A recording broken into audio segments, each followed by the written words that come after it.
nak selesaikan isu ini, jika saya ingin tunaikan fardu haji, adakah sah ibadah haji saya akibat pengisytiharan muflis itu oleh pihak mahkamah? Bagaimana Ustaz? Bismillahirrahmanirrahim. Dalam syara, penjamin disebut sebagai dhamin.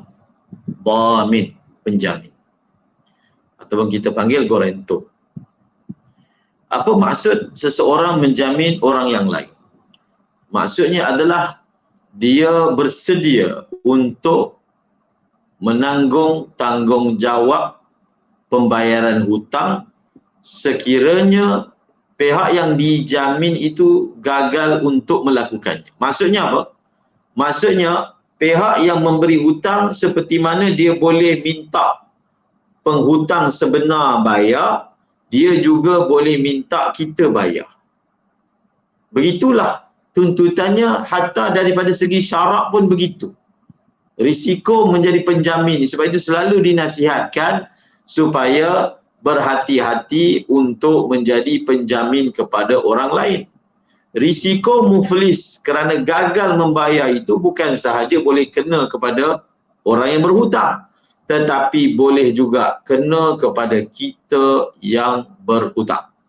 Jadi apabila mencapai tahap yang tertentu mengikut yang telah ditetapkan, misalnya 50,000 hutang dan gagal dibayar, di negara kita seseorang itu akan diisytiharkan sebagai muflis. Diisytiharkan sebagai muflis.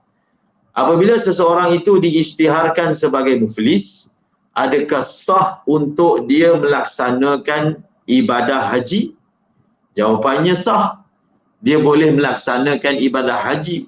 Tetapi setahu saya, orang yang diisytiharkan sebagai muflis tidak dibenarkan untuk keluar daripada negara. Tak dibenarkan keluar daripada negara. Jadi kalau keadaan seperti itu berlaku, bagaimana dia dapat untuk melaksanakan ibadah haji? Kita katakanlah boleh keluar negara. Antara keutamaan membayar hutang dengan keutamaan mengerjakan haji, maka yang perlu didahulukan adalah membayar hutang. Membayar hutang hendaklah didahulukan berbanding pergi menunaikan haji. Maksudnya, kalaulah satu orang dia ada kemampuan membayar hutang, tapi kalau dia bayar, dia tak dapat pergi haji. Begitu maksud saya. Maka dia gunakanlah duit itu untuk bayar hutang. Bayar hutang. Hutang yang dimaksudkan dia perlu bayar segera adalah hutang yang sudah sampai waktu bayarnya. Dalam kitab fiqh sebut sehingga kan pihak yang bagi hutang ni, dia boleh minta orang yang pergi haji ataupun pergi umrah, dia dah berihram pun untuk buat umrah, boleh minta supaya orang itu membatalkan ihram dia.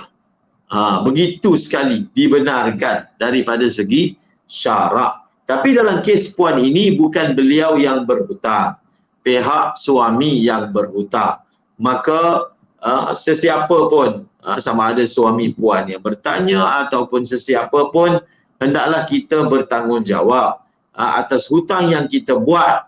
Apatah lagi kalau hutang yang kita buat itu ada penjamin, janganlah kerana hutang kita memutaratkan orang lain. Kalau satu orang berhutang, Nabi kata, dan dia ada niat untuk bayar hutang itu, masa dia berhutang tu, dia ada niat nak bayar hutang itu, maka Allah Ta'ala akan bantu dia untuk bayar hutang.